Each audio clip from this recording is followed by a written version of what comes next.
여러분의 좋아요와 구독은 채널에 큰 힘이 됩니다. 여러분이 시청하고 계신 지역을 댓글로 남겨주세요. 나는 이 이야기를 매우 차분하게 시작하려고 합니다. 그날은 봄비가 내리던 화요일이었죠. 아내 한소라가 또다시 병원에 입원하던 날이었습니다. 우리는 결혼 5년 차였고 그 전에 10년을 연애했습니다. 대학교 신입생 때 처음 만나 오랜 시간을 함께했지만 결혼 후 가장 힘든 시련은 바로 아이 문제였어요. 지훈 씨, 죄송합니다. 부인의 세 번째 유산이에요. 이번 검사 결과를 보면 소라 씨가 다시 임신하게 되면 생명이 위험할 수 있습니다. 담당 의사의 말에 내 심장이 멎는 느낌이었습니다. 소라는 마취해서 아직 깨어나지 않은 상태였죠. 그녀의 창백한 얼굴을 바라보며 나는 결심했습니다. 병실 의자에 앉아 소라의 손을 잡고 있는데 문득 깨달았어요.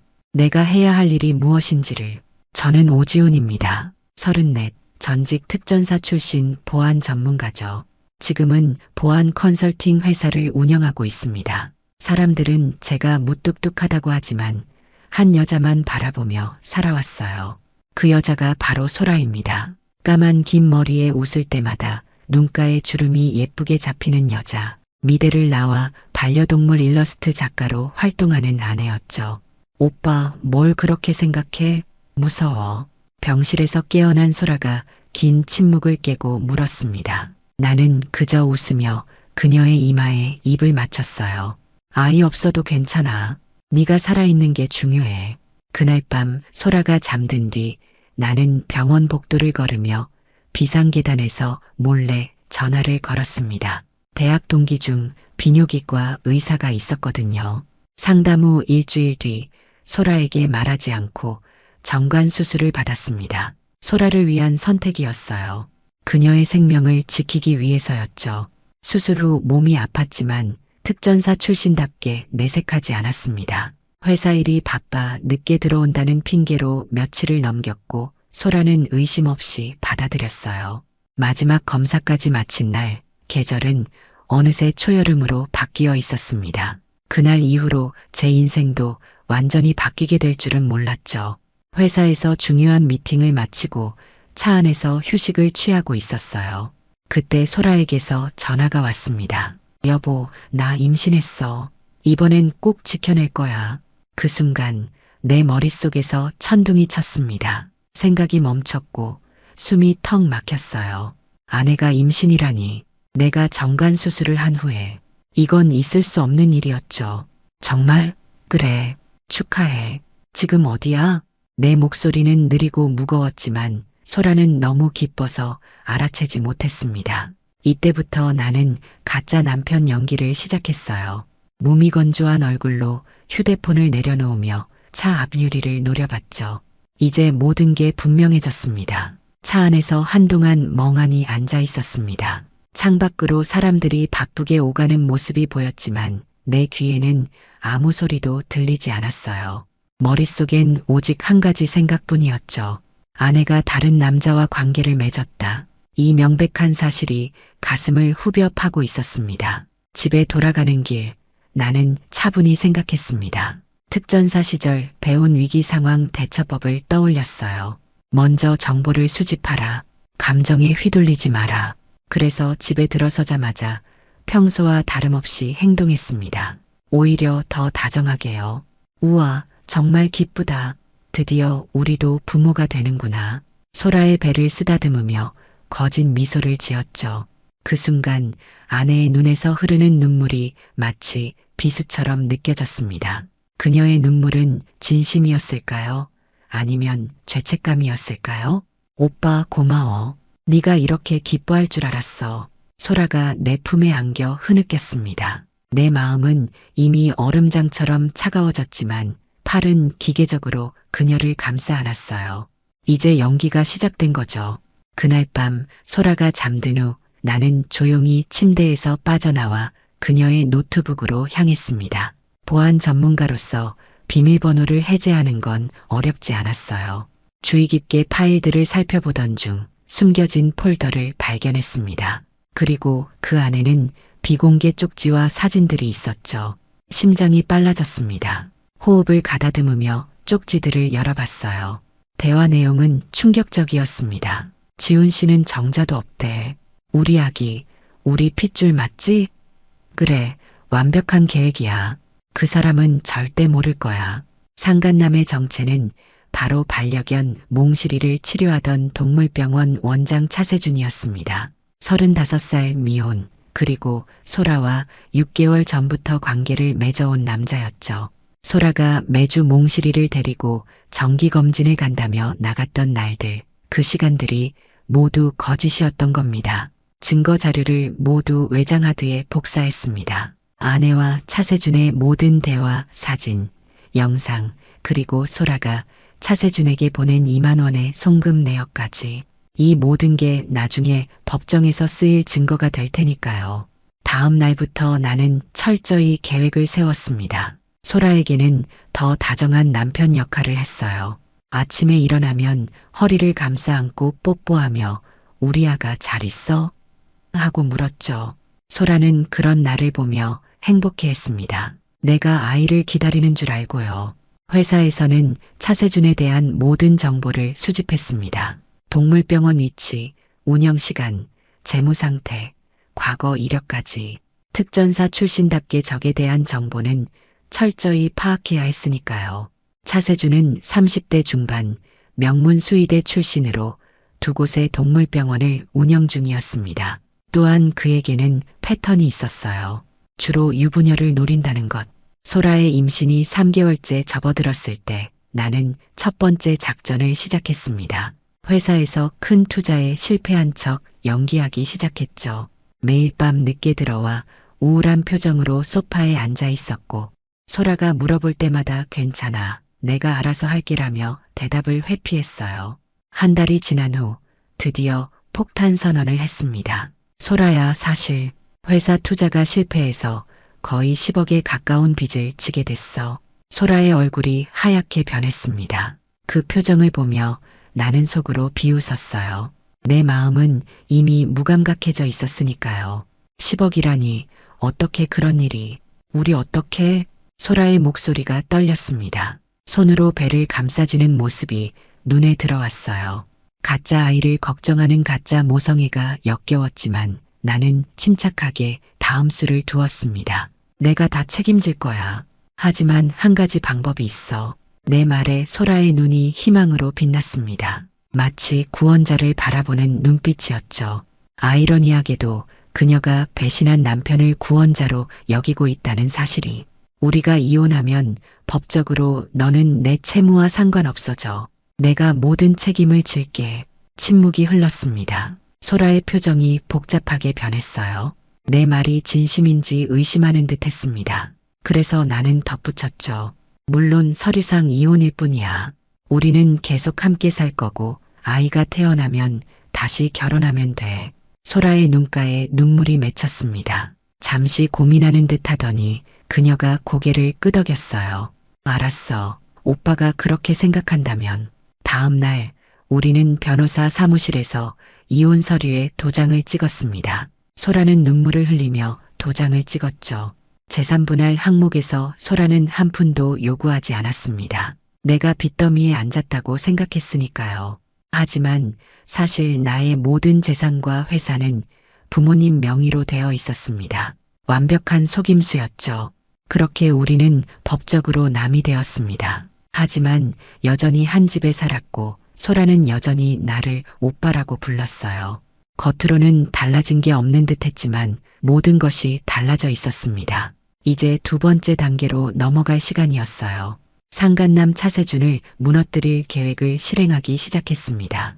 특전사 시절 알게 된 이제는 경호원으로 일하는 전우들에게 연락했어요. 형, 부탁 하나만 들어줄래? 문제 있는 반려견 좀 알아봐줘. 전국 각지에서 문제 행동을 보이는 반려견을 찾아냈고 그 견주들에게 접근했습니다. 차세준의 동물병원을 소개해주겠다며. 이렇게 해서 차세준의 병원에는 매주 까다로운 환자들이 찾아가기 시작했어요. 일부러 공격성 높은 개들, 치료가 어려운 희귀질환을 가진 고양이들. 세준의 평판에 타격을 주기 위한 전략이었습니다. 동시에 나는 법무법인을 통해 상간소송 준비를 시작했어요. 증거를 정리하고 전략을 짜고 모든 법적 절차를 꼼꼼히 살폈습니다. 이 과정에서 차세준의 과거 행적도 더 파헤쳤어요. 놀랍게도 그는 이전에도 3명의 유부녀와 불륜 관계를 맺었던 전력이 있었습니다. 그중 한 여성은 이혼까지 했다고 하더군요. 이 모든 일을 진행하는 동안 소라의 배는 점점 불러왔습니다. 6개월, 7개월. 그녀는 행복해 보였어요. 초음파 사진을 보여주며 좋아하는 모습이 마치 연기처럼 느껴졌습니다. 가끔 그녀의 휴대폰을 확인하면 여전히 차세준과 연락하고 있었어요. 출산 후 계획에 대해 이야기하고 있었죠. 어느 날 밤 소라가 샤워하는 동안 그녀의 휴대폰에 문자가 왔습니다. 2천만 원 보냈어. 확인해줘. 차세준이었습니다. 나는 재빨리 문자를 캡처한 후 다시 읽지 않은 상태로 돌려놓았어요. 이것이 중요한 증거가 될 테니까요. 그날 밤 소라는 유난히 저에게 다정했습니다. 죄책감 때문이었을까요? 아니면 이제 곧 저를 떠날 준비를 하고 있었던 걸까요? 출산 예정일이 한 달 앞으로 다가왔을 때 나는 마지막 준비를 마쳤습니다. 법원에 상간소송을 제기했고 동시에 차세준을 횡령죄로 고소했어요.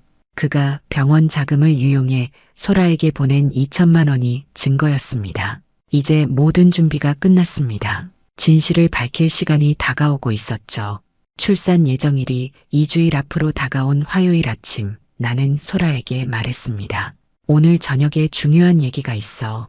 일찍 들어올게. 소라는 의아한 표정을 지었지만 곧 미소 지으며 고개를 끄덕였어요.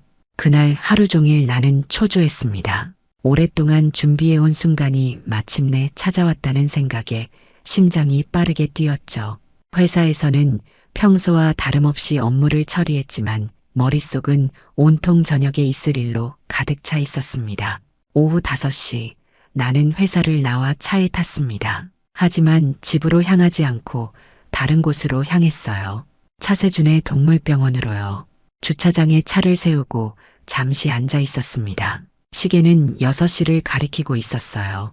병원 문이 닫히고 직원들이 하나둘 빠져나가는 모습이 보였습니다. 마지막 직원이 떠나고 차세준이 혼자 남았을 때 나는 병원으로 들어갔어요. 문을 열자 벨소리가 울렸습니다. 죄송합니다. 진료 시간이 끝났는데. 차세준이 고개를 들다가 나와 눈이 마주쳤고 그의 표정이 굳었습니다. 아마도 소라를 통해 내 얼굴을 알고 있었겠죠.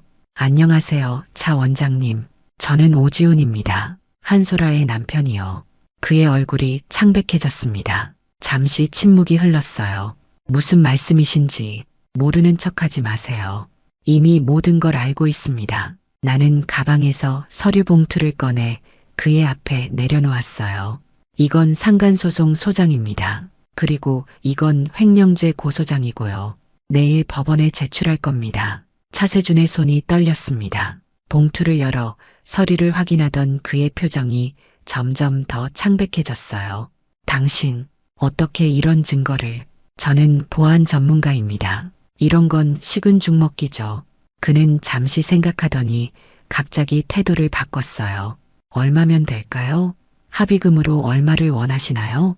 그 순간 나는 차갑게 웃었습니다. 마치 특전사 시절 적을 제압했을 때의 그 느낌이 되살아났어요.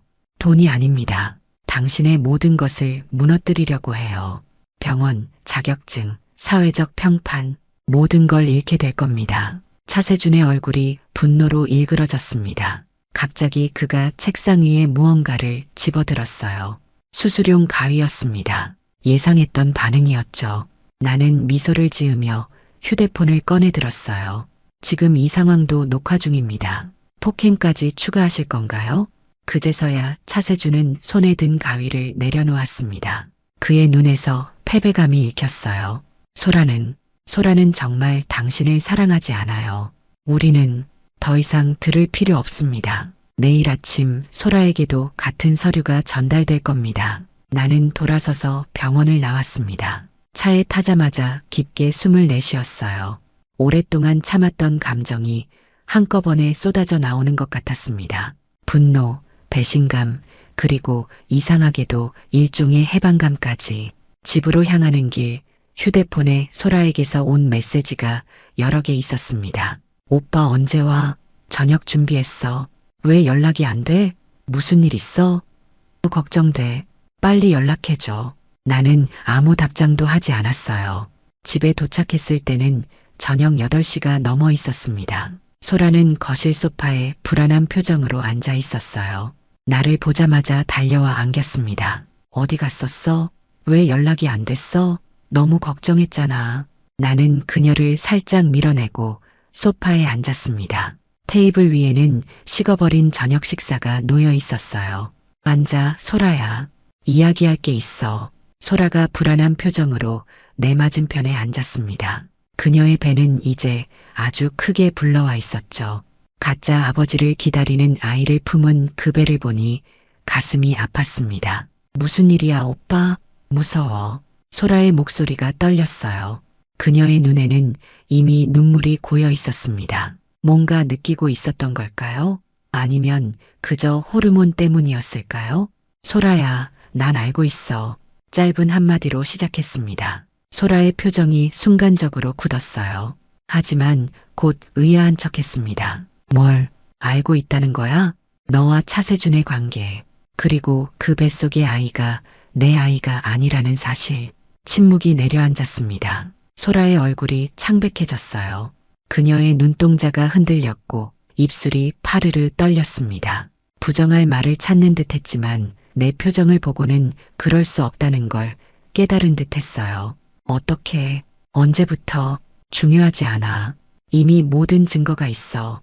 너희의 대화, 사진, 영상, 그리고 차세준이 너에게 보낸 돈까지. 소라의 눈에서 눈물이 흘러내렸습니다. 그녀는 갑자기 무릎을 꿇고 내 다리를 붙잡았어요. 오빠 미안해. 정말 미안해. 잠깐 실수였어. 정신이 없었던 거야. 이 아이는 정말 오빠 아이야. 그 순간 나는 차갑게 웃었습니다. 소라의 거짓말이 가소로웠어요. 그럴 리가 없지. 왜냐하면 나는 잠시 말을 멈추고 그녀의 눈을 똑바로 바라봤습니다. 나는 정관 수술을 했으니까. 소라의 얼굴에서 모든 혈색이 사라졌습니다. 그녀는 마치 유령을 본 것처럼 눈을 크게 뜨고 나를 바라봤어요. 무슨 소리야? 언제? 왜? 네가 3번째 유산을 하고 의사가 내 생명이 위험하다고 했을 때 너를 지키기 위해 결정했어. 소라는 완전히 얼어붙은 듯 했습니다. 그녀의 세계가 무너져 내리는 순간이었죠. 내가 계속해서 말했어요. 그리고 네가 갑자기 임신했다고 했을 때 난 이미 모든 걸 알았어. 소라는 충격에서 벗어나지 못한 채 흐느꼈습니다. 그녀의 울음소리가 집안을 채웠어요. 나는 그저 앉아서 그 모습을 지켜봤습니다. 예전 같았으면 그녀를 안아주었겠지만 이제 그런 마음은 남아있지 않았어요. 내일 아침 너에게 상간소송 소장이 배달될 거야. 이미 차세준에게도 전달했고. 소라가 놀란 표정으로 고개를 들었습니다. 상간소송이라니. 우리는 이혼했잖아. 이혼은 내가 의도적으로 유도한 거야. 네가 생각하는 것처럼 회사가 부도난 것도 아니고 빚이 있는 것도 아니야. 모든 게 너를 함정에 빠뜨리기 위한 계획이었어. 소라의 눈이 분노로 변했습니다. 그녀는 일어나 내게 소리쳤어요. 당신 미쳤어? 이렇게까지 계획적으로 날 함정에 빠뜨리다니. 이게 사랑하는 사람이 할 짓이야? 소라의 분노에 찬 목소리가 집안을 울렸습니다. 나는 냉정하게 그녀를 바라봤어요. 사랑? 네가 무슨 자격으로 사랑을 말해?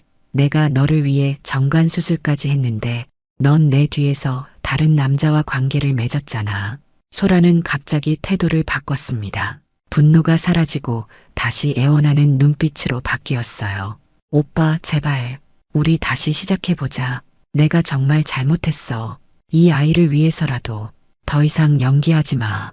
너도 알잖아. 이 아이는 내 아이가 아니라는 걸. 소라는 한동안 말없이 흐느꼈습니다. 그러다 갑자기 진심 어린 목소리로 말했어요. 사실 나도 몰랐어. 차세준이 그랬어. 네가 불임이라고. 의사들이 너한테 말하기 두려워서 나한테만 알렸다고.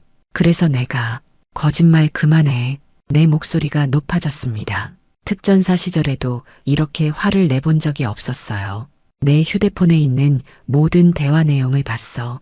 너희가 어떻게 나를 속이려 했는지, 어떻게 내 돈으로 새 생활을 시작하려 했는지 다 알아. 소라는 더 이상 변명할 수 없다는 걸 깨달았는지 침묵했습니다. 한참 후에야 그녀가 고개를 들었어요. 이제 어떻게 될 거야? 너는 이혼 과정에서 재산 분할을 포기했고 이제 곧 상간자와 함께 법정에 서게 될 거야. 차세주는 병원을 잃고 면허도 잃을 가능성이 높아. 그리고 너희 둘 다 나에게 상당한 배상금을 지불해야 할 거고. 소라의 얼굴에 공포가 스쳤습니다. 그녀는 자신의 배를 감싸 안았어요. 그럼 이 아이는? 그건 내 문제야. 내 아이가 아니니까. 소라는 절망적인 눈빛으로 나를 바라봤습니다. 10년의 연애와 5년의 결혼 생활 동안 이런 표정은 본 적이 없었어요. 순간 가슴 한구석이 아팠지만 곧 무감각해졌습니다. 짐 싸. 오늘 밤으로 이 집에서 나가. 소라는 마지막 저항을 시도했습니다. 법적으로 내 집이기도 해. 재산 분할 안 했다고 해도 이혼 후 주거권은. 이 집은 내 부모님 명의야. 네가 여기 살 권리는 없어. 완벽한 계획이었습니다. 소라는 더 이상 할 말을 잃은 채 침실로 향했어요.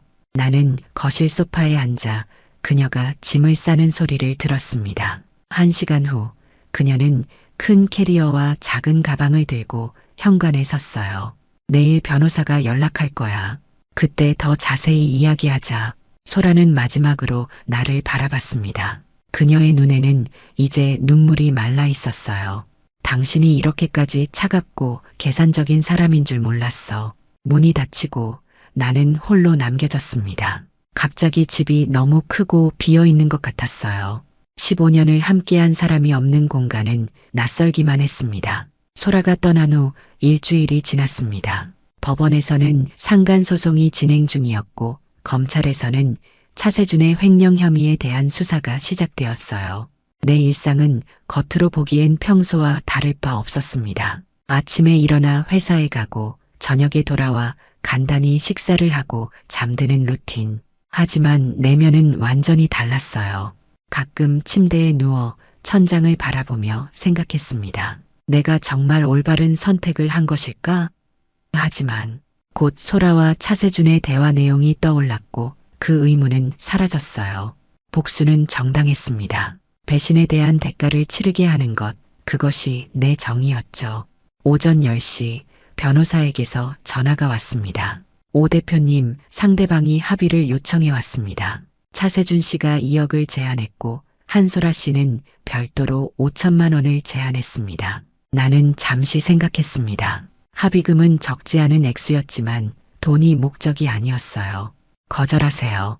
법정까지 가겠습니다. 확실하신가요? 재판은 장기화될 수 있고 감정적으로도 많이 소모될 텐데. 네, 확실합니다. 전화를 끊고 창밖을 바라봤습니다. 가을이 시작되고 있었어요. 나뭇잎들이 노랗게 변하기 시작했죠. 모든 것은 변합니다. 내 인생도 소라의 인생도. 그날 오후 회사에서 일을 마치고 나오는데 주차장에서 낯익은 차를 발견했습니다. 차세준의 차였어요. 그는 차 밖에 서서 나를 기다리고 있었습니다. 오 대표님, 잠깐 이야기 좀 나눌 수 있을까요? 그의 목소리는 예전의 자신감이 사라져 있었습니다. 수척해 보였고 눈 밑에는 다크서클이 짙게 내려앉아 있었어요. 할 말은 변호사를 통해 하세요. 내가 차 키를 꺼내며 말했습니다. 하지만 차세준은 물러서지 않았어요. 제발 인간 대 인간으로 대화하고 싶습니다. 다른 사람들 다 괜찮은데 왜 하필 소라 씨였어야 했는지. 그의 말에 나는 차갑게 웃었습니다. 인간 대 인간이요? 당신이 남의 아내를 탐했을 때는 그런 생각 없었잖아요. 차세준의 표정이 일그러졌습니다. 그는 갑자기 무릎을 꿇었어요. 미안합니다. 정말 잘못했습니다. 제발 고소를 취하해 주세요.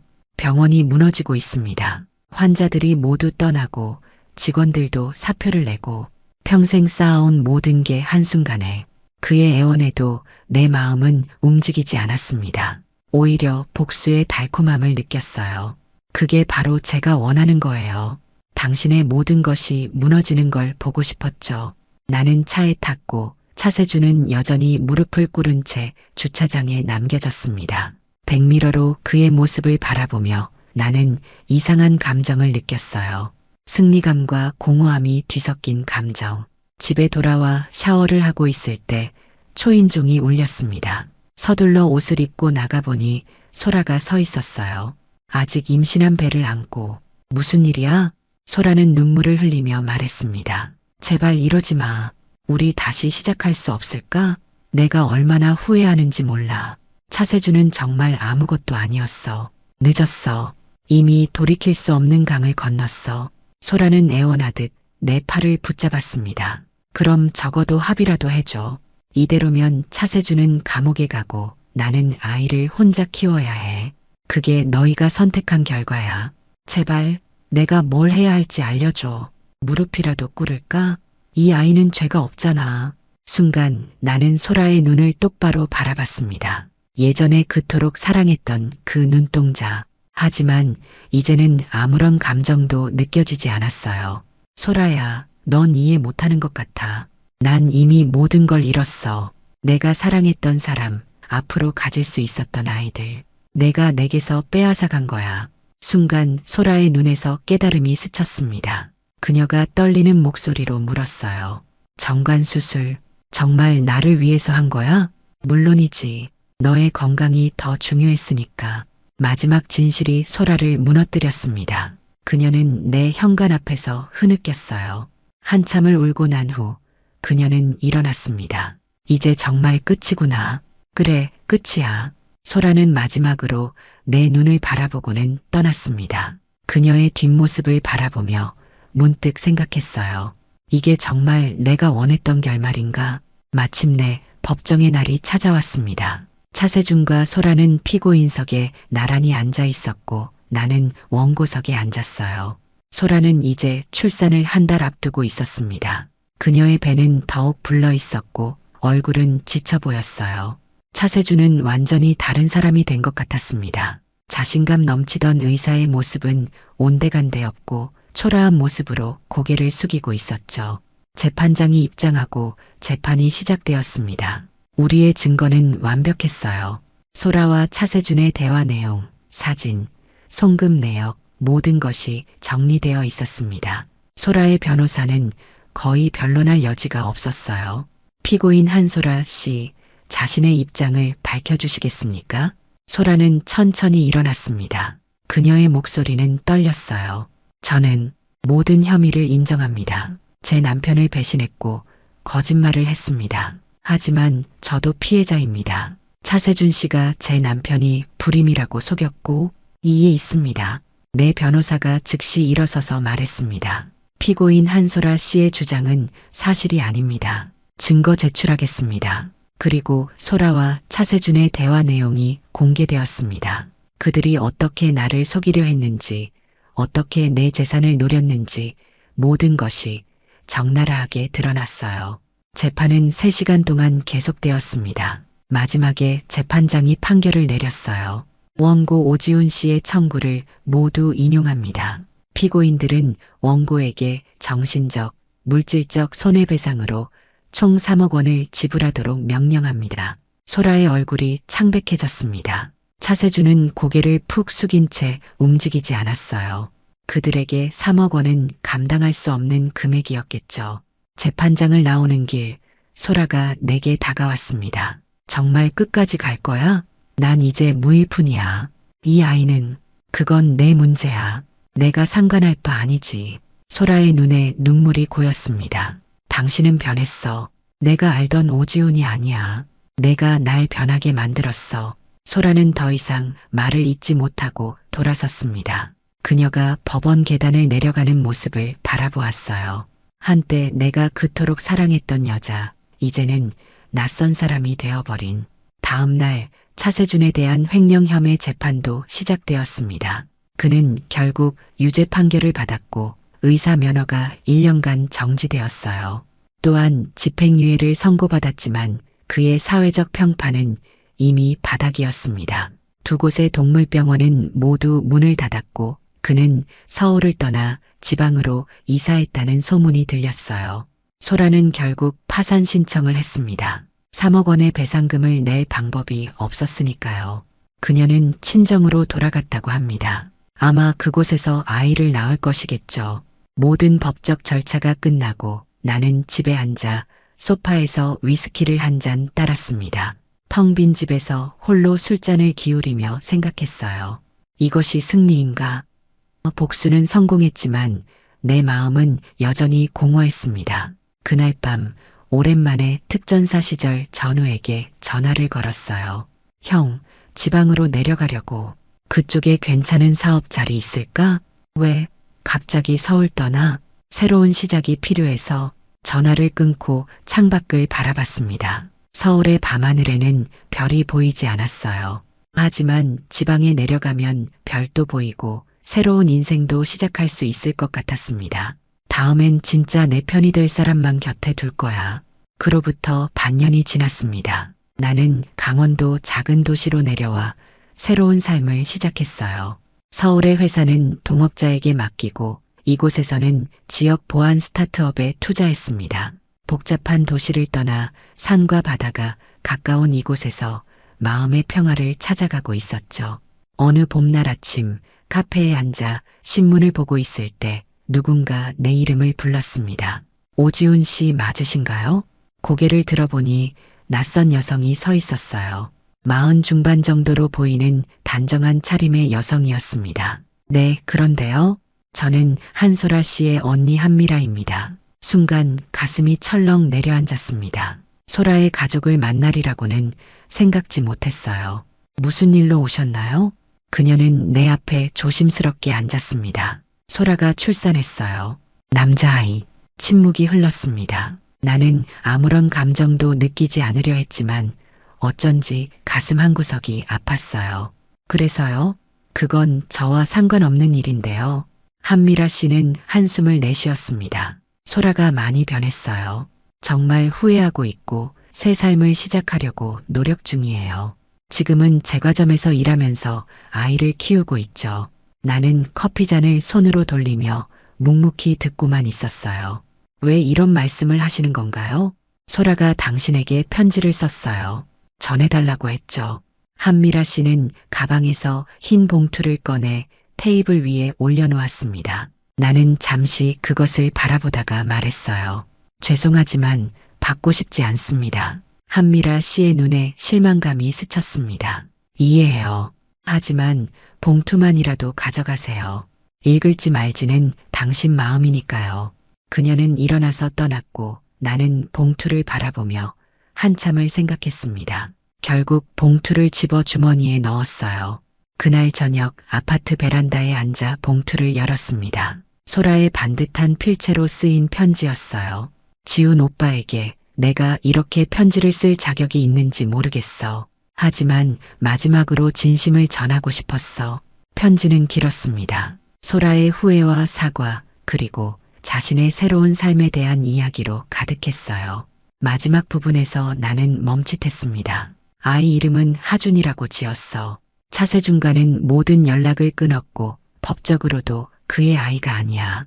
하준이가 자라면 내가 얼마나 큰 실수를 했는지, 얼마나 소중한 사람을 잃었는지 이야기해 줄 거야. 내가 얼마나 나를 사랑했는지도. 편지를 다 읽고 나니 복잡한 감정이 밀려왔습니다. 분노, 슬픔, 그리고 이상하게도 일종의 해방감. 편지를 접어 다시 봉투에 넣으며 생각했어요. 이제 정말 끝이구나. 다음 날 나는 오랜만에 서울로 향했습니다.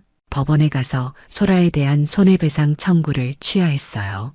그녀가 새 삶을 시작하는데 그 빚이 짐이 될 필요는 없다고 생각했습니다. 복수는 이미 끝났으니까요. 서울에서의 일을 마치고 강원도로 돌아오는 길, 바다가 보이는 도로에서 잠시 차를 세웠습니다. 파란 바다를 바라보며 깊게 숨을 들이마셨어요. 가슴이 좀 더 가벼워진 것 같았습니다. 휴대폰에서 알림음이 울렸어요. 지인이 보안 스타트업 투자 관련 좋은 소식을 전해왔습니다. 나는 미소 지으며 답장을 보냈어요. 좋은 소식이네. 이번 주말에 만나서 얘기하자. 강원도의 새 삶에서 나는 천천히 치유되고 있었습니다. 배신의 상처는 여전히 남아 있었지만 이제는 그것을 안고 앞으로 나아갈 수 있을 것 같았어요. 차에 다시 타면서 마지막으로 바다를 바라봤습니다. 수평선 너머로 태양이 빛나고 있었어요. 나는 혼잣말로 중얼거렸습니다. 다음엔 진짜 내 편이 될 사람만 곁에 둘 거야. 엔진을 켜고 새 집을 향해 출발했습니다. 이제 정말 새로운 시작이었어요. 배신과 복수의 이야기는 끝났고 미지의 미래가 펼쳐지고 있었습니다. 앞으로 어떤 사람들을 만나게 될지, 어떤 인연이 기다리고 있을지 아무도 모르지만 한 가지 확신할 수 있는 것은 이제 더 이상 과거에 얽매이지 않겠다는 것이었습니다. 차의 속도계가 천천히 올라가며 나는 복수의 시간을 뒤로하고 치유의 시간으로 향했습니다. 때로는 가장 큰 상처가 가장 큰 성장의 기회가 되기도 하니까요. 내가 정관 수술한 걸 몰랐던 아내는 결국 모든 걸 잃게 됐습니다. 하지만 그 과정에서 나 역시 많은 것을 잃었고 또 새롭게 얻은 것도 있었습니다. 이제 진정한 끝과 함께 진정한 시작이 찾아온 것 같았어요. 사연 재미있게 들으셨나요? 다음 사연입니다. 호주에서 8년을 보내고 돌아온 인천공항의 새벽 공기는 생각보다 차가웠습니다. 35살이 된 지금 내가 가진 건 몸뚱이 하나와 통장에 찍힌 몇 천만 원이 전부였죠. 물론 적은 돈은 아니지만 한국에서 새로 시작하기엔 부족하다는 생각이 들었어요. 공항 택시 안에서 바라본 서울의 풍경은 내가 떠날 때보다 훨씬 높고 화려해져 있었습니다. 고등학교 동창들은 벌써 결혼해서 아이까지 낳고 사는데 나만 홀로 남은 기분이었죠. 이모 집에 짐을 풀고 나서야 비로소 실감이 났어요. 정말 돌아왔구나. 이제 뭘 해야 하지? 물류센터 계약직 자리를 알아보면서도 마음 한편으론 공허함이 밀려왔습니다. 35살 늦깎이 귀국자의 현실이 이런 건가 싶었거든요. 그때 이모가 불쑥 말씀하신 거예요. 도연아, 좋은 사람 하나 소개해줄까? 나이도 적당하고 조건도 괜찮은 여자가 있는데 처음엔 시큰둥했습니다. 결혼 상대를 소개받는다는 게 왠지 초라하게 느껴졌거든요. 하지만 이모의 말을 들어보니 흥미로웠어요. 32살에 미혼이고 아이도 없다고 했습니다. 청담동에 고급 아파트를 소유하고 있고 별장까지 있다고 하더라고요. 너무 좋은 조건이라 오히려 의심스러웠죠. 왜 그런 여자가 아직 혼자일까? 하는 생각이 계속 맴돌았습니다. 혹시 성격에 문제가 있나? 아니면 다른 숨겨진 이유가 있나? 하지만 호기심이 앞섰어요. 일단 한번 만나보자는 생각으로 약속을 잡았습니다. 강남역 근처 카페에서 만나기로 했는데 약속 시간보다 일찍 도착해서 기다리고 있었어요. 그때 조용히 들어온 여자가 있었습니다. 키는 보통이고 단정한 원피스를 입었는데 화장도 진하지 않고 자연스러웠어요. 윤소희였습니다. 첫인상은 생각보다 평범했지만 말을 나누면서 점점 매력을 느끼게 되었죠. 목소리도 조용하고 차분했고 웃을 때 눈가에 생기는 주름이 예뻤습니다.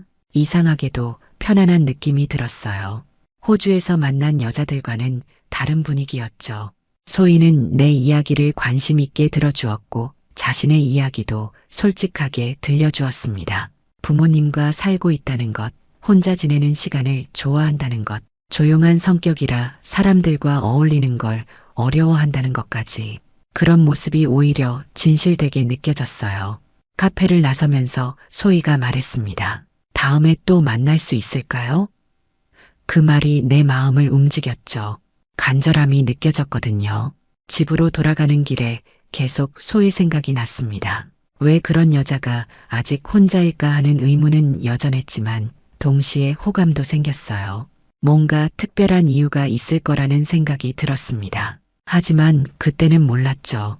그 이유가 이렇게 충격적일 줄은. 두 번째 만남에서 소희는 더욱 자연스러워 보였어요. 같이 한강을 걸으면서 이런저런 이야기를 나누었는데 그녀가 가끔 보여주는 쓸쓸한 표정이 인상적이었습니다. 마치 혼자만의 무거운 짐을 지고 있는 것 같았거든요.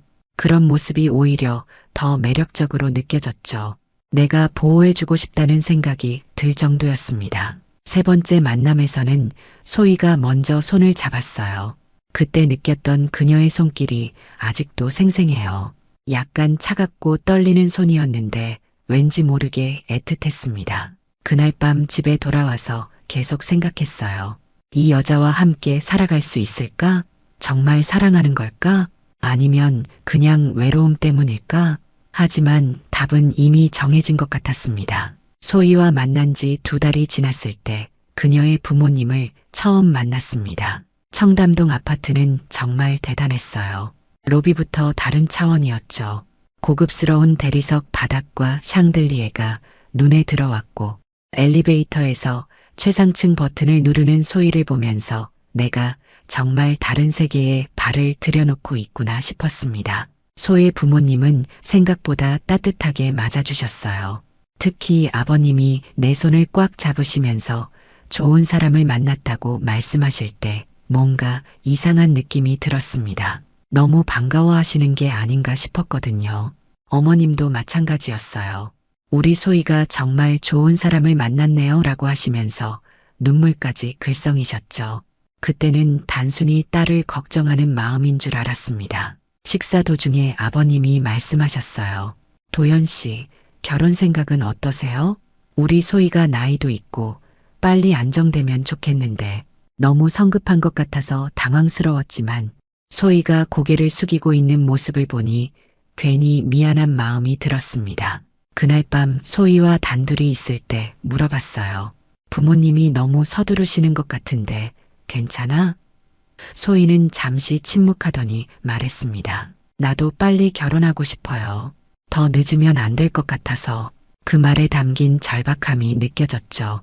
뭔가 숨겨진 이유가 있을 것 같았지만 깊이 묻지는 못했습니다. 그로부터 한 달 뒤 정말 빠르게 결혼이 결정되었어요. 소의 부모님이 아파트 명의까지 바꿔주겠다고 하셨을 때는 정말 깜짝 놀랐습니다. 20억 원이 넘는 아파트를 그냥 주겠다는 거였거든요. 사위 덕분에 우리 딸이 행복해질 수 있을 것 같아서요라고 하시는 아버님의 말씀이 귀에 맴돌았어요. 결혼식 준비도 모든 게 완벽했습니다. 웨딩홀부터 드레스, 예물까지 모든 걸 소희 부모님이 준비해 주셨죠. 나는 그냥 따라가기만 하면 되었습니다. 물론 고마웠지만 한편으로는 뭔가 어색한 느낌도 들었어요. 마치 내가 주인공이 아닌 것 같은 기분이었거든요. 결혼식 당일 소희는 정말 아름다웠습니다. 하얀 드레스를 입고 있는 그녀를 보면서 내가 정말 행복한 남자구나 싶었어요. 하지만 소희의 표정은 어딘가 어두워 보였습니다. 웃고 있었지만 그 웃음이 진심에서 나오는 것 같지 않았죠. 혹시 결혼이 부담스러운 건 아닐까 하는 생각이 들었지만 이미 모든 게 진행되고 있었습니다. 피로연까지 마치고 신혼여행지로 떠날 계획이었는데 소희가 갑자기 말했어요. 오늘은 너무 피곤해서 집에서 쉬고 싶어요. 신혼여행은 나중에 가도 될까요?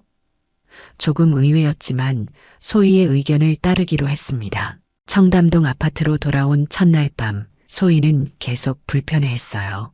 화장실에서 오랫동안 나오지 않았고 침실에 들어와서도 계속 몸을 가리려고 했습니다. 내가 다가가려고 하자 소희가 말했어요. 잠깐만요. 뭔가 말씀드릴 게 있어요. 그때 소희의 목소리가 떨리고 있었습니다. 무슨 말을 하려는 건지 궁금했지만 동시에 불안한 마음도 들었어요. 뭔가 중요한 이야기일 것 같았거든요. 소희가 천천히 옷을 벗기 시작했을 때 나는 충격을 받았습니다. 그녀의 왼쪽 가슴 부분에 수술 흔적이 선명하게 남아 있었거든요. 순간 말문이 막혔어요. 소희는 울지 않고 담담하게 말했습니다. 놀라셨죠? 무서우시죠? 그 순간 모든 게 이해되었습니다. 왜 그렇게 좋은 조건의 여자가 아직 혼자였는지, 왜 부모님이 그렇게 결혼을 서두르셨는지.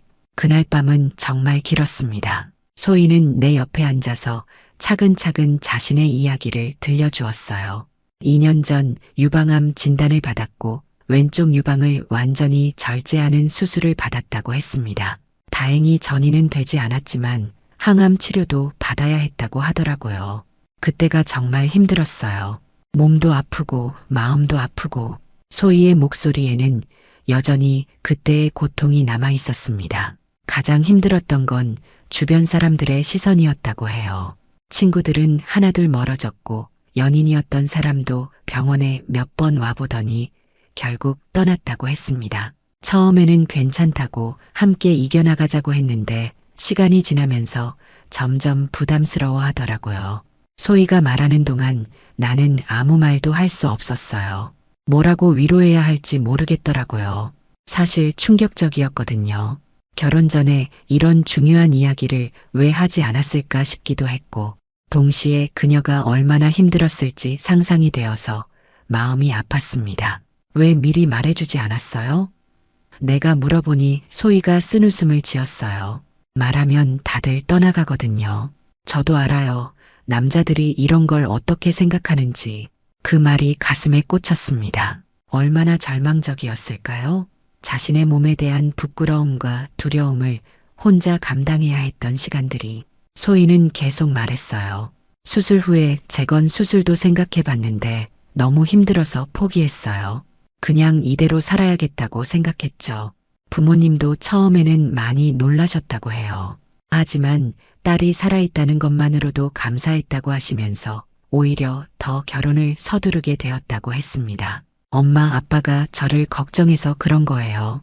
혼자 늙어가는 모습을 보기 싫어하시는 거죠. 소희의 말을 들으면서 복잡한 감정이 들었어요. 동정심인지 사랑인지 아니면 책임감인지 구분이 안 되었습니다. 분명한 건 이 여자가 정말 많은 걸 혼자 감당해왔다는 거였죠. 그래서 결혼을 결심한 거예요?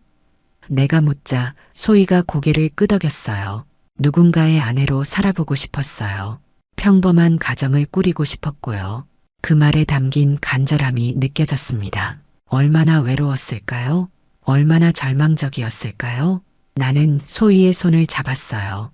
차가운 손이었지만 따뜻하게 감싸주고 싶었습니다. 이제 혼자가 아니에요. 제가 있잖아요. 그 말을 하면서도 내 마음이 확실한지 의문이 들었어요. 정말 이 여자를 사랑하는 걸까?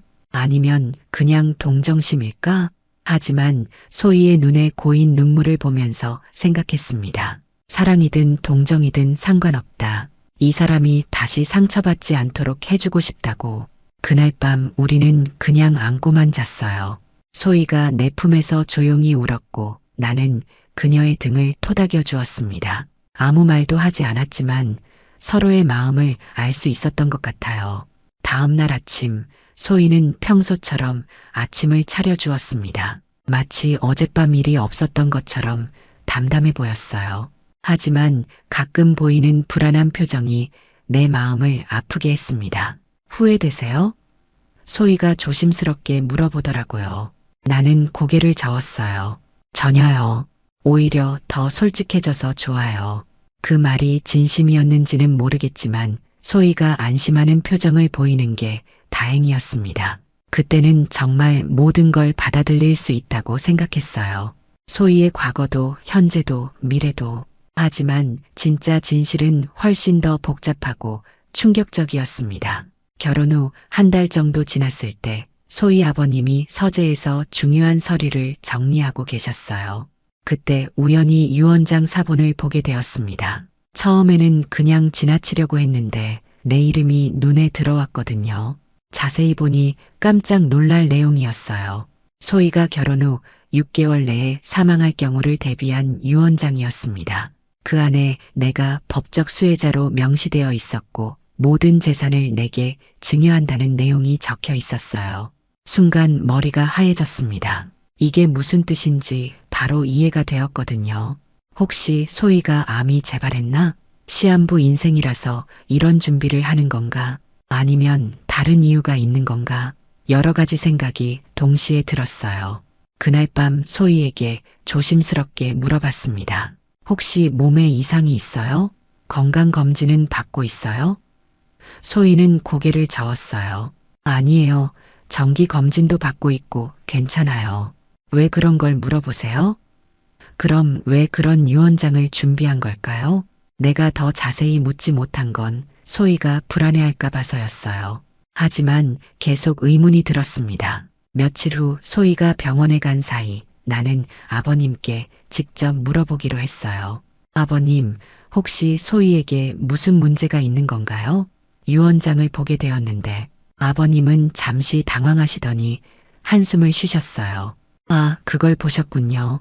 사실 소희가 암 환자였잖아요. 언제든 재발할 수 있다는 불안감 때문에 미리 준비해 둔 거예요. 그 말을 들으니 이해가 되었습니다. 암 환자들은 항상 재발에 대한 두려움을 안고 살아간다고 하잖아요. 하지만 뭔가 석연치 않은 부분이 있었어요. 유언장의 내용이 너무 구체적이었거든요. 마치 이미 모든 게 계획되어 있는 것 같았습니다. 그때 아버님이 말씀하셨어요. 도연 씨, 우리 소희를 잘 부탁드립니다. 이 아이가 정말 많이 힘들어 했거든요. 그 말에 담긴 간절함이 느껴졌지만 동시에 뭔가 숨겨진 게 있다는 느낌도 들었어요. 집으로 돌아와서 계속 생각해 봤습니다. 이 모든 상황이 우연일까? 아니면 뭔가 의도된 것일까? 소희와 결혼한 게 정말 운명일까? 아니면 계획된 시나리오일까? 의심을 하고 싶지 않았지만 너무 많은 것들이 완벽하게 맞아떨어지고 있었어요. 그때 소희가 돌아왔어요. 병원에서 검사를 받고 왔다고 하더라고요. 결과는 어땠어요? 내가 묻자 소희가 웃으면서 말했어요. 다행히 괜찮대요. 수치도 정상이고. 그 말을 들으니 안심이 되었지만 여전히 의문은 남아 있었습니다. 왜 그렇게 서둘러 유언장을 만들었을까? 혹시 내가 모르는 다른 이유가 있는 걸까? 며칠 후 소희의 친구를 만날 기회가 있었어요. 대학 동창이라고 하는 여자였는데 소희와 오랫동안 연락이 끊어져 있었다고 했습니다. 소희가 암 투병할 때 많이 도와주지 못해서 미안해요라고 하더라고요. 그런데 이상한 건 그 친구가 소희의 전 남자친구 이야기를 꺼낸 거였어요. 재민이라는 애가 있었는데 정말 오래 사귀었거든요. 근데 소희가 아프고 나서 어떻게 됐는지 모르겠어요. 재민이라는 이름을 처음 들었을 때 뭔가 중요한 단서 같은 느낌이 들었어요. 소희가 이전 연인에 대해 자세히 말하지 않았거든요. 그냥 병원에 몇 번 와보고 떠났다고만 했는데 실제로는 어떤 관계였을까? 집에 돌아와서 소희에게 물어봤습니다. 재민이라는 사람 아세요? 소희의 표정이 순간 굳어지더라고요. 어디서 그 이름을 들었어요? 그 반응이 심상치 않았어요. 뭔가 숨기고 있다는 느낌이 들었거든요. 그때부터 의심이 본격적으로 시작되었습니다. 소희의 반응이 너무 이상해서 며칠 동안 계속 신경이 쓰였어요. 재민이라는 이름만 들어도 얼굴이 굳어지고 그 후로는 그 이야기를 꺼내지도 못하게 하더라고요. 뭔가 중요한 비밀이 있다는 확신이 들었습니다. 어느 날 소희가 병원에 정기 검진을 받으러 간 사이 나는 그녀의 방을 자세히 살펴보기로 했어요. 처음에는 그냥 옷장 정도만 보려고 했는데 책상 서랍에서 작은 일기장을 발견했습니다. 열어보면 안 된다는 걸 알았지만 호기심이 앞섰어요. 그리고 그 일기장을 읽는 순간 내 인생이 완전히 바뀌었습니다. 첫 번째 충격은 재민과의 관계에 대한 진실이었어요. 소희는 암 진단을 받기 전에 재민과 3년 동안 사귀었고 심지어 임신까지 했었다고 적혀 있었습니다. 하지만 암 진단과 거의 동시에 유산이 되었다고 하더라고요. 그때 재민은 소희 곁에 있어주지 않았나?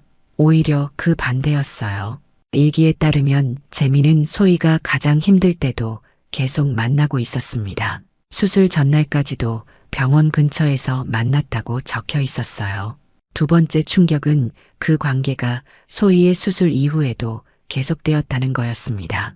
항암 치료를 받으면서도 재민과 만나고 있었고 심지어 친밀한 관계도 유지하고 있었다고 일기에 적혀 있었어요.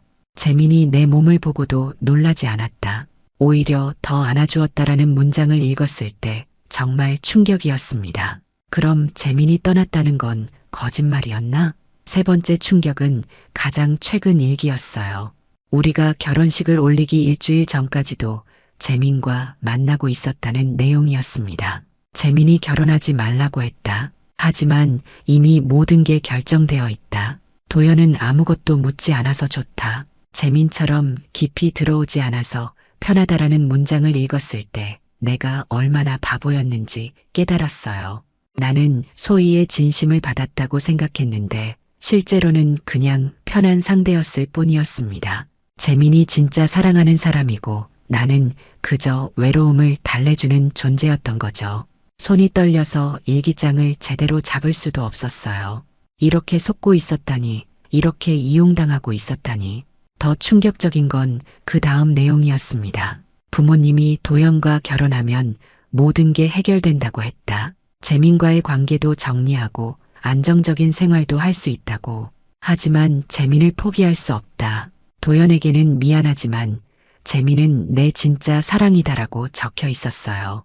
그 순간 모든 게 이해되었습니다. 왜 부모님이 그렇게 결혼을 서두르셨는지, 왜 나에게 그렇게 잘해주셨는지, 왜 아파트까지 명의를 바꿔주셨는지, 모든 게 계획된 일이었어요.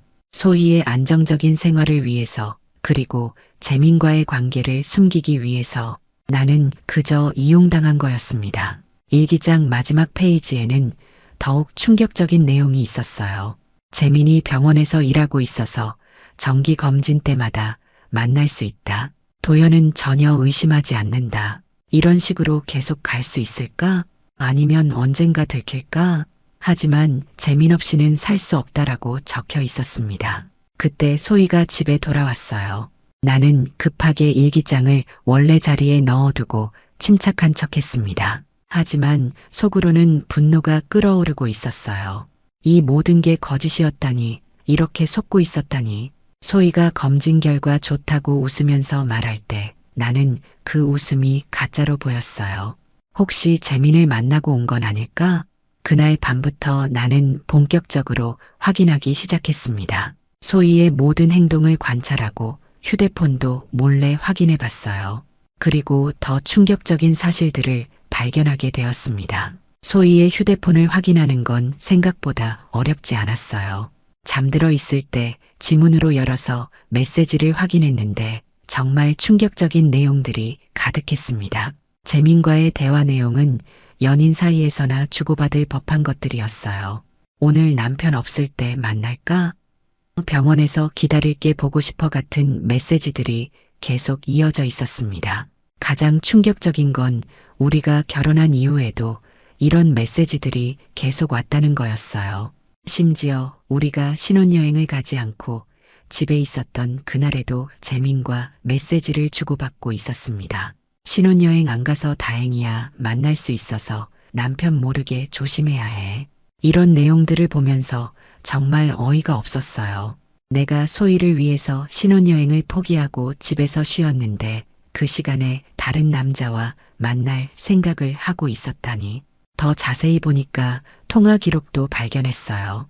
재민과는 거의 매일 통화를 하고 있었고 때로는 1시간씩 길게 통화하기도 했습니다. 그때 내가 늦게 들어온 날들, 소희가 벌써 잠들어 있다고 했던 날들에 재민과 통화를 하고 있었던 거였어요. 노트북도 확인해 봤습니다. 이메일 계정을 들여다보니 더욱 충격적인 내용들이 있었어요. 재민과의 사진들이 저장되어 있었는데 그 중에는 최근에 찍힌 것들도 있었습니다. 심지어 우리가 결혼한 후에 찍힌 사진도 있었어요.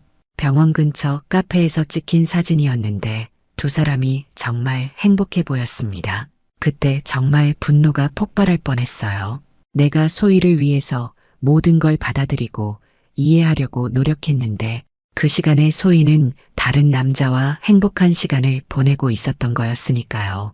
더 찾아보니 영상 통화 기록도 있었어요. 메신저 앱에서 재민과 영상 통화를 한 기록들이 남아 있었는데 시간을 보니 대부분 내가 출근한 후나 늦게 들어온 날들이었습니다. 그중 하나를 클릭해 보니 캡처된 화면이 저장되어 있었어요. 재민이라는 남자의 얼굴이 나왔는데 생각보다 평범한 외모였습니다. 하지만 소희가 그 사람을 바라보는 눈빛이 달랐어요. 나를 볼 때와는 완전히 다른 표정이었습니다. 진짜 사랑하는 사람을 보는 눈빛이었어요. 그때 깨달았습니다. 내가 받았던 소희의 사랑은 가짜였다는 것을, 진짜 사랑은 재민에게 주고 있었다는 것을, 나는 그저 안정적인 생활을 위한 도구에 불과했다는 것을. 더 조사해보니 재민은 소희가 치료받았던 병원에서 일하는 간호사였어요. 그래서 소희가 정기 검진을 받으러 갈 때마다 만날 수 있었던 거였습니다. 소희가 병원에서 검진받고 왔다고 할 때마다 실제로는 재민과 만나고 온 거였어요. 의료진 기록을 보니 재민의 휴무일과 소희의 병원 방문일이 거의 일치했습니다. 완전히 계획적이었어요. 가장 충격적인 건 마지막에 발견한 파일이었습니다. 재민과 소희가 주고받은 메시지 중에 언젠가 도연이 알게 되면 어떻게 할까? 라는 재민의 질문이 있었어요. 그에 대한 소희의 답변이 그때 가서 생각해보자. 지금은 이렇게 살고 싶어였습니다. 정말 무책임하고 이기적인 답변이었어요. 내 인생을 가지고 장난치고 있었던 거였습니다. 그날 밤 소희가 평소처럼 오늘 하루 어땠어요? 라고 물어볼 때 나는 대답하기 어려웠어요. 이 모든 진실을 알고 있는 상태에서 어떻게 평범한 대화를 나눌 수 있을까요? 하지만 아직 확실한 계획이 없었기 때문에 참고 있었습니다. 소희는 전혀 눈치채지 못했어요. 여전히 평범한 아내 역할을 하고 있었고 가끔씩 재민과 메시지를 주고받으면서도 태연하게 행동했습니다. 그 모습이 더욱 화나게 했어요. 이렇게 뻔뻔할 수 있다니. 이제 결정할 시간이었습니다. 이 모든 상황을 어떻게 해결할 것인가. 모든 증거를 정리하고 나니 내 앞에는 두 가지 선택이 있었어요. 조용히 이혼하고 떠나거나 아니면 완전히 복수하거나. 하지만 내가 당한 배신의 크기를 생각하면 그냥 넘어갈 수 없었습니다. 이들이 나를 이렇게 이용했다면 나도 합법적인 방법으로 대응할 권리가 있다고 생각했어요. 먼저 변호사를 찾아갔습니다. 가족법 전문 변호사에게 모든 상황을 설명하고 증거들을 보여주었어요. 변호사는 이런 경우 상간소송이 가능하다고 말했습니다. 특히 결혼 후에도 불륜 관계가 계속되었다는 증거가 명확하기 때문에 승소 가능성이 높다고 하더라고요. 또한 결혼 과정에서 재산 취득에 대한 사기성 여부도 검토해 볼 수 있다고 했습니다. 소희와 그녀의 가족이 처음부터 나를 속여서 결혼을 유도했다면 이는 사기에 해당할 수 있다는 거였어요. 변호사와 상담을 마치고 본격적인 준비에 들어갔습니다. 먼저 재민의 신상 정보를 정확히 파악해야 했어요. 병원 홈페이지와 소셜미디어를 통해 재민의 정보를 수집했고 그가 기혼자라는 사실도 알게 되었습니다. 이미 결혼해서 아이까지 있는 남자였어요. 그럼 재민도 불륜을 저지르고 있었던 거였습니다. 이 사실을 알고 나니 더욱 분노가 치밀었어요. 나 혼자만 바보가 된 게 아니라 재민의 부인도 속고 있었던 거였으니까요. 소희와 재민 모두 두 가정을 파괴하고 있었던 거였습니다. 증거 수집을 위해 며칠 동안 소희를 미행했어요. 정말 치밀하게 계획을 세워서 움직이고 있었습니다. 내가 출근한 후 소희가 어디로 가는지, 누구와 만나는지 모두 확인했어요. 예상대로 소희는 정기적으로 재민과 만나고 있었습니다. 병원 근처 카페, 호텔, 심지어 재민의 차 안에서도 만나고 있었어요. 사진과 영상으로 모든 걸 기록했습니다. 가장 결정적인 증거는 호텔에서 나오는 두 사람의 모습이었어요. 명백한 불륜의 증거였습니다. 그 순간을 보면서 정말 마음이 아팠어요. 내가 사랑한다고 생각했던 여자가 다른 남자와 이런 시간을 보내고 있다니. 하지만 동시에 확신이 들었습니다. 이제 더 이상 망설일 이유가 없다고. 모든 증거를 확보한 후 법적 절차를 시작했습니다. 먼저 재민을 상대로 상간소송을 제기했어요. 동시에 소희를 상대로는 이혼 소송과 재산 분할 소송을 제기했습니다. 소희의 부모님을 상대로는 사기 혐의로 고발장을 제출했어요. 결혼 과정에서 중요한 사실들을 숨기고 나를 속였다는 것이었습니다. 소송이 시작되자 모든 게 빠르게 진행되었어요. 재민이 근무하는 병원에서는 내부 조사가 시작되었고 재민은 곧바로 징계를 받았습니다. 병원 내에서 환자 가족과 부적절한 관계를 맺었다는 것이 문제가 되었거든요. 소희의 가족도 큰 충격을 받았어요. 특히 소희의 어머니는 내가 모든 증거를 제시했을 때 말문을 잃었습니다. 아버님은 화를 내시면서 이런 일이 있을 줄 몰랐다고 하셨지만 사실 가족들도 어느 정도 눈치채고 있었을 거라고 생각해요. 소희는 처음에 모든 걸 부인했습니다. 하지만 내가 증거들을 하나씩 제시하자 결국 인정할 수밖에 없었어요. 그때 소희가 무릎을 꿇고 용서를 빌었지만 이미 늦었습니다. 배신의 크기가 너무 컸어요.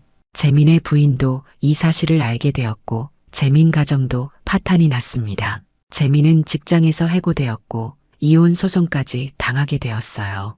소희도 집안에서 완전히 버림받았습니다. 부모님은 집안의 체면을 망쳤다며 소희와 연락을 끊었고 고향으로 내려가라고 했어요.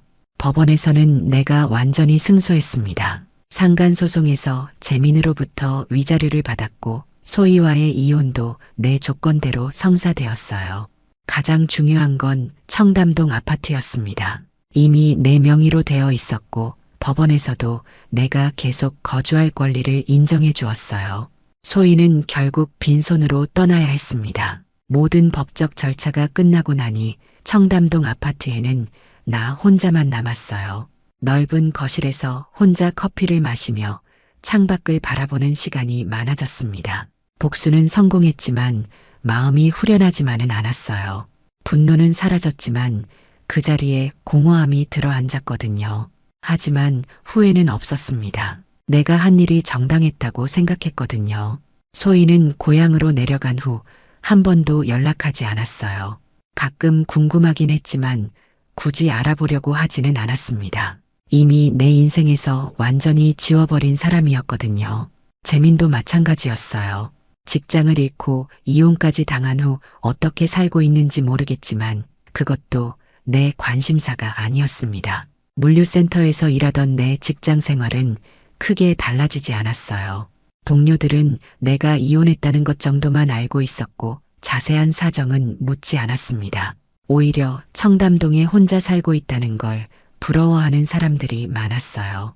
정말 좋은 집에 사시네요 라고 말하는 사람들을 볼 때마다 복잡한 기분이 들었습니다. 그들은 내가 어떤 대가를 치르고 이 집을 얻었는지 모르니까요. 주말에는 주로 혼자 시간을 보냈어요. 책을 읽거나 영화를 보거나 때로는 그냥 멍하니 있기도 했습니다. 외로움이 없다고 하면 거짓말이겠지만 그래도 누군가에게 속고 이용당하며 사는 것보다는 훨씬 나았어요. 적어도 지금은 정직한 삶을 살고 있다고 생각했거든요. 가끔 새로운 사람을 만나보라고 조언하는 사람들도 있었어요. 이모도 그랬고 직장 동료들도 그랬습니다. 하지만 아직은 그럴 마음이 없었어요. 한번 크게 당하고 나니 사람을 믿기가 어려워졌거든요. 누군가와 새로운 관계를 시작한다는 것 자체가 부담스러웠습니다. 대신 나 자신에게 집중하기로 했어요. 그동안 다른 사람을 위해 살아왔다면 이제는 진짜 내가 원하는 삶을 살아보고 싶었습니다. 새로운 취미를 찾아보기도 하고 운동도 시작했어요. 요리도 배우기 시작했습니다. 소희가 해주던 음식들을 그리워하는 것보다는 내가 직접 만들어 먹는 게 낫다고 생각했거든요. 처음에는 서투르기도 했지만 점점 실력이 늘어가는 재미가 있었어요. 무엇보다 내가 만든 음식을 먹으면서 이제 누구에게도 속지 않는다는 생각이 들어서 좋았습니다. 밤에 혼자 있을 때면 가끔 소희와 함께했던 시간들이 떠오르기도 했어요.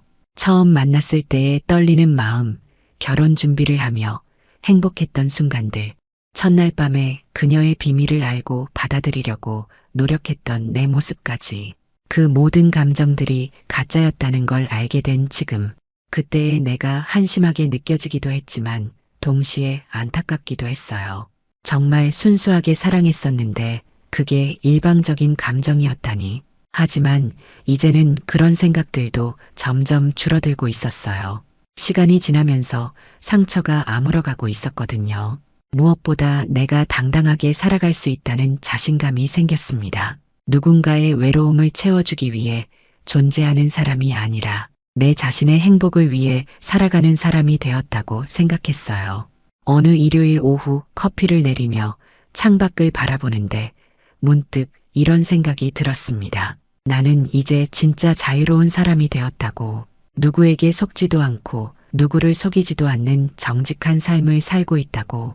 비록 혼자지만 이전보다 훨씬 당당하고 평온한 마음으로 살아가고 있다고. 그리고 이 모든 경험이 나를 더 강하게 만들었다고 생각했습니다. 앞으로 어떤 일이 일어날지 모르지만 이제는 어떤 상황에서도 내 자신을 지킬 수 있는 사람이 되었다고 확신했어요. 이야기가 재미있으셨나요? 좋아요와 구독으로 응원해 주시면 더 많은 감동적인 이야기로 찾아뵙겠습니다. 여러분의 작은 관심이 저에게는 큰 힘이 됩니다. 감사합니다.